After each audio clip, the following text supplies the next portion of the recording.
আজকের বিষয় গাউসের উপপাদ্য এবং তার ব্যবহার। এটা পড়তে গেলে প্রথমে যেটা জানতে হবে সেটা হচ্ছে ইলেকট্রিক ফ্লাক্স কাকে বলে, তড়িৎ ফ্লাক্স কাকে বলে। ইলেকট্রিক ফ্লাক্স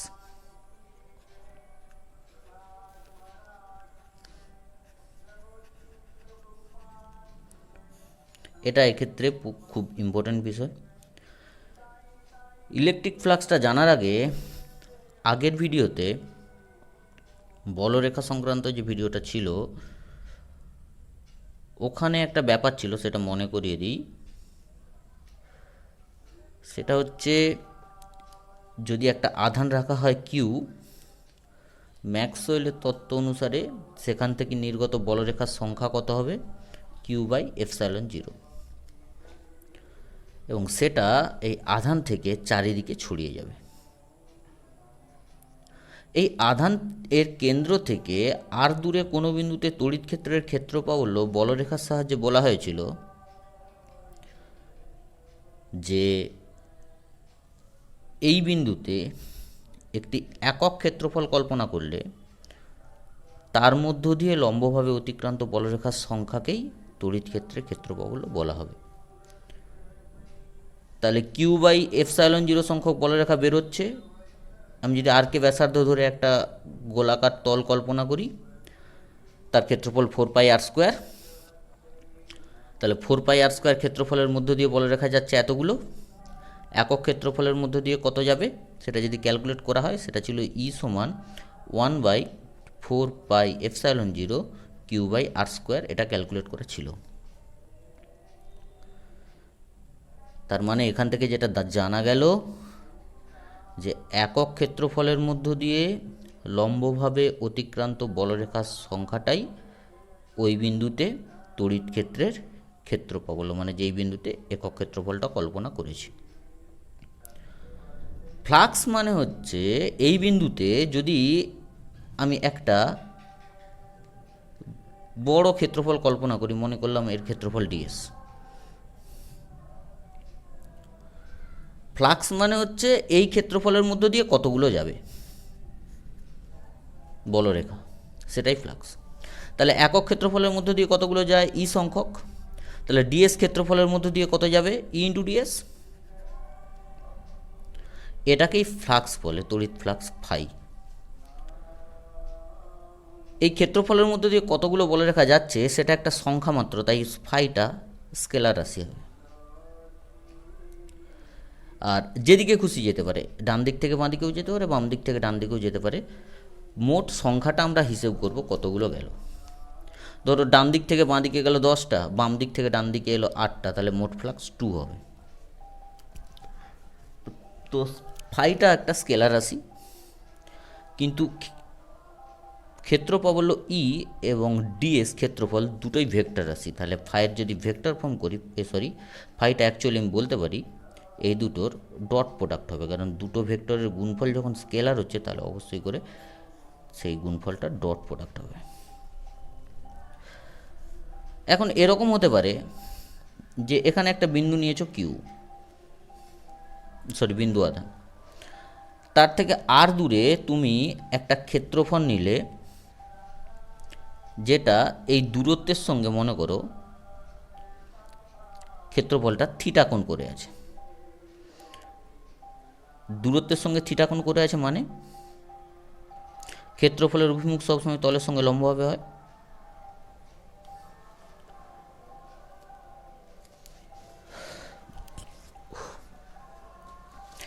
তাহলে এই অভিমুখটা আর এর অভিমুখের সঙ্গে যদি থিটা কোণ করে থাকে, তাহলে এই আধানের জন্য এখানে প্রাবল্য যদি ই হয়, তাহলে এর মধ্যে দিয়ে ফ্লাক্স কত হবে? ফাই সমান ই ডট ডিএস সমান ই ডিএস কস থিটা লিখতে পারি আমরা ভেক্টর ফর্মে। থিটাটা হচ্ছে তড়িৎ ক্ষেত্রের ক্ষেত্রফল এবং ক্ষেত্রফলের মধ্যবর্তী কোণ। এখন এই ক্ষেত্রফলটা যদি আর এর সঙ্গে থিটা কোণ করে থাকে, তার মানে আমরা বলতে পারি ই এর সঙ্গেও থিটা কোণ করে থাকবে, কারণ তড়িৎ ক্ষেত্রের ক্ষেত্রফল অ্যাকচুয়ালি দুটো আধানের মধ্যে ক্রিয়াশীল বলের অভিমুখে হয়। এখানে তড়িৎ ক্ষেত্রের ক্ষেত্র প্রাবল্য মানে এখানে +1 আধান রাখলে তার উপর ক্রিয়াশীল বলটাই হচ্ছে তড়িৎ ক্ষেত্রের ক্ষেত্র প্রাবল্য হবে। তো এখানে কিউ আধান আছে, এখানে +1 আধান আছে, তার উপর ক্রিয়াশীল বলটা সবসময় কোন দিকে হবে? আর এর অভিমুখে হবে। তাহলে এখানে থিটাটা অবশ্যই করে আর এর আর ডিএস এর মধ্যবর্তী কোণ হবে। এটাই ফ্লাক্স। ফ্লাক্সের একক এবং মাত্রা কীরকম হবে? ফ্লাক্সের একক সমান তড়িৎ ক্ষেত্রের ক্ষেত্র প্রাবল্যের একক এবং ক্ষেত্রফলের একক হবে। তড়িৎ ক্ষেত্রের ক্ষেত্র প্রাবল্যের একক আমরা কি জানি? ই সমান যেহেতু F/Q, তাহলে তড়িৎ ক্ষেত্রের ক্ষেত্র প্রাবল্যের একক অবশ্যই করে বলের একক মানে নিউটন পার কুলম্ব হবে। আর ক্ষেত্রফলের এসআই একক মিটার স্কোয়ার, তাহলে ফাইয়ের এসআই একক হবে newton metre square per coulomb. এরপর যেটা আছে সেটা হচ্ছে গাউসের উপপাদ্য। এটা জানার আগে যেটা জানতে হবে গাউসীয় তল কাকে বলে। গাউসীয় তল মানে ধরা যাক আমি একটা বিন্দু আধান নিলাম কিউ,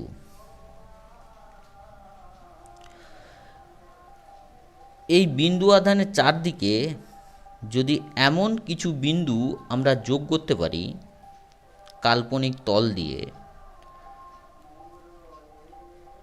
যার প্রত্যেকটিতে এই আধানের জন্য তড়িৎ ক্ষেত্রের ক্ষেত্র প্রাবল্য একই, তাহলে তাকে বলবে গাউসীয় তল। তাহলে আমি যদি বিন্দু আধান নিই তাহলে তলটা কীরকম হবে? গোলাকার তল হবে, কারণ বিন্দু আধান থেকে যদি দূরত্বটা একই হয় সব বিন্দুর, তাহলে সেক্ষেত্রে সব বিন্দুতে তড়িৎ ক্ষেত্রের ক্ষেত্র প্রাবল্য একই হবে। এর মোটামুটি মোটের উপর সংজ্ঞাটা এরকম যে কোনো তড়িৎ ক্ষেত্রে সম তড়িৎ ক্ষেত্র সম্পন্ন বিন্দুগুলো যদি একটা তলের সাহায্যে যোগ করা হয়, তাহলে মানে কাল্পনিক তলের সাহায্যে যোগ করা হয়, তাহলে সেটাকে গাউসীয় তল বলবে। এখন গাউসীয় তলের প্রকৃতিটা কীরকম হবে? ম্যাক্সিমাম ক্ষেত্রেই আধান যেরকম হয়, মানে যেরকম শেপের, গাউসীয় তলটা সেরকম শেপেরই হবে। যেমন বিন্দু আধানের ক্ষেত্রে বা গোলাকার আধান বণ্টনের ক্ষেত্রে গাউসীয় তলটা গোলাকার হবে। যদি চোঙাকার হয় তাহলে চোঙাকার আধান বণ্টনের ক্ষেত্রে গাউসীয় তলটা চোঙাকার হবে। আরও কিছু ব্যতিক্রম আছে, কিন্তু এই দুটো হলেই এইচএসে কাজ চলে যাবে। এরপর গাউসের উপপাদ্য। গাউসের উপপাদ্যে বলছে যে যদি শূন্য মাধ্যমে আমরা একটা আধান রাখি, তাহলে এই আধান থেকে আর দূরে কোনো বিন্দুতে প্রাবল্য মনে করলাম আমি ই,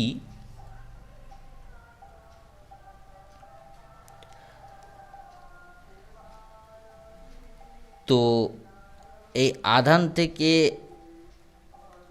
আর কে ব্যাসার্ধ ধরে যদি আমরা একটা গোলাকার গাউসীয় তল কল্পনা করি,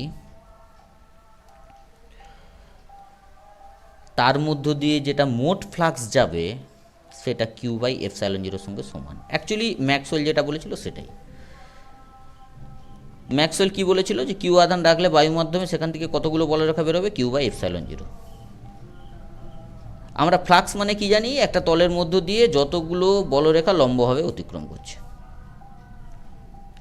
তাহলে এখানে আমি কিউ আধান রেখেছি, তার থেকে আর তার কেন্দ্র থেকে আর কে ব্যাসার্ধ ধরে একটা গোলাকার তল কল্পনা করেছি, তার মধ্য দিয়ে লম্বভাবে অতিক্রান্ত ফ্লাক্স বলছি Q/ε0। এটাই অ্যাকচুয়ালি গাউসের উপপাদ্য। স্টেটমেন্টটা কীরকম আছে? The total electric flux in free space or vacuum through a close surface is equal to 1/ε0 times the charge enclosed by the surface. তার মানে কি? কোনো তড়িৎ ক্ষেত্রে একটা বদ্ধ তলের মধ্য দিয়ে অতিক্রান্ত মোট ফ্লাক্স বদ্ধ তলের মধ্যে থাকা আধানের 1/ε0 গুণ। এটাই একটু বাগিয়ে গুছিয়ে বলেছে, জাস্ট, আর কিছু না।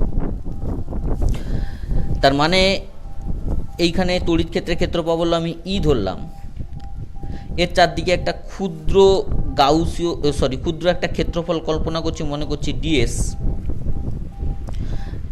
তড়িৎ ক্ষেত্রের ক্ষেত্রফল যদি ই হয়, ই এর অভিমুখ কোন দিকে হবে? ব্যাসার্ধ বরাবর বাইরের দিকে। এখানে যে ক্ষেত্রফলটা ধরেছি, ক্ষেত্রফলের অভিমুখ লম্বভাবে হবে অবশ্যই করে বাইরের দিকে। তো তাহলে ডিএস আর ই এর মধ্যবর্তী কোণ কত? 0 ডিগ্রি।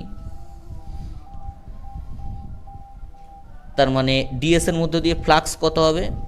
E dot DS. তাহলে সমগ্র তলের মধ্যে দিয়ে ফ্লাক্স কত হবে? Double integration close E dot DS হবে। এটাই ফাই, মোট ফ্লাক্স। গাউস বলছে এটা কিউ বাই এপসাইলন জিরোর সঙ্গে সমান হবে। এটাই গাউসের উপপাদ্য। তড়িৎ ক্ষেত্রে কোনো বদ্ধ তলের মধ্য দিয়ে মোট ফ্লাক্স, একটুখানি ডিএস ক্ষেত্রফলের মধ্যে দিয়ে ফ্লাক্স কত হয়েছিল? E dot DS. আর পুরো তলের মধ্যে দিয়ে ডবল ইন্টিগ্রেশন ক্লোজ করে দিয়েছি। ডবল ইন্টিগ্রেশন মানে একটা ইন্টিগ্রেশন করলে লাইন ইন্টিগ্রেশন বোঝায়, দুটো ইন্টিগ্রেশন করলে ক্ষেত্র ইন্টিগ্রেশন বোঝায়, ক্ষেত্র সমাকল বোঝায়। আর ক্লোজ মানে হচ্ছে অবশ্যই করে তলটা বদ্ধ হতে হবে। এটাই গাউসের উপপাদ্য। এর পরের ভিডিওতে এটাকে কাজে লাগিয়ে বিভিন্ন আধান বণ্টনের জন্য বিভিন্ন অবস্থানে তড়িৎ ক্ষেত্রের ক্ষেত্রফল কীরকম হবে সেটা ক্যালকুলেশন করা হবে।